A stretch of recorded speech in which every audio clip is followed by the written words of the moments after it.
Welcome, welcome. We are back. Tons of stuff to talk about. Let's dive right in. As most of you guys know, the NCAA is come under fire a little bit.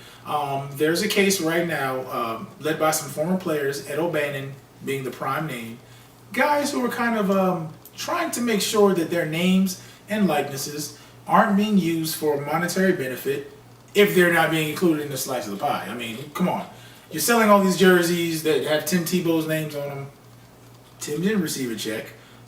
You know, back in his own day, Ed O'Bannon was one of the better players for the UCLA team that made some, national championship runs.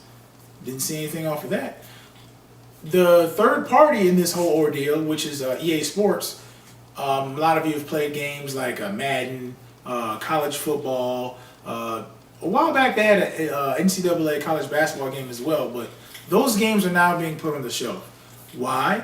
It's because EA does not want to be held liable for all these college players coming back after years and years of making millions of dollars trying to recoup some of that money.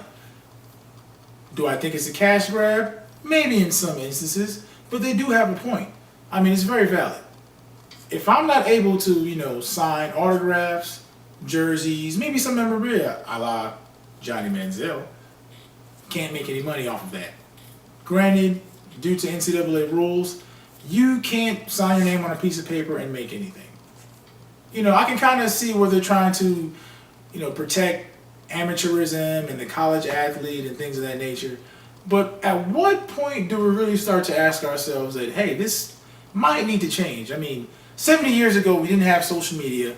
These guys weren't easily accessible as they were even 20 years ago.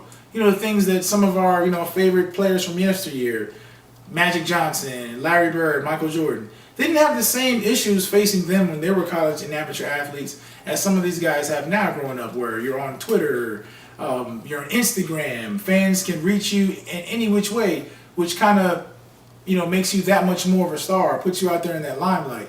With that being said, I feel like you should have the right to profit off the things that you do, the hard work that you put in, which is kind of like a mute point right now in the case. Ed O'Bannon and those guys are arguing that, hey, you made over $200 million, the players have seen none of that, and it's really us that are driving the game. NCAA's on the other side of the fence, and they're saying, well, hey, look, it's amateur athletics, we're giving you guys scholarships, you're here to be student athletes first, as opposed to just being players who play for the university. Granted, that's like an age-old argument, because we know the amount of money that's involved, of course people are going to feel a certain kind of way. But at the end of the day, we just have to find some common ground and do what's right for the kids. If you're going to profit and make millions, maybe put some in an escrow account so these guys could have something to fall back on when they graduate. That's all I'm saying.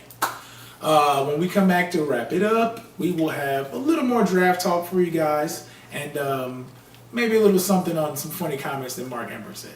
See you guys after the break.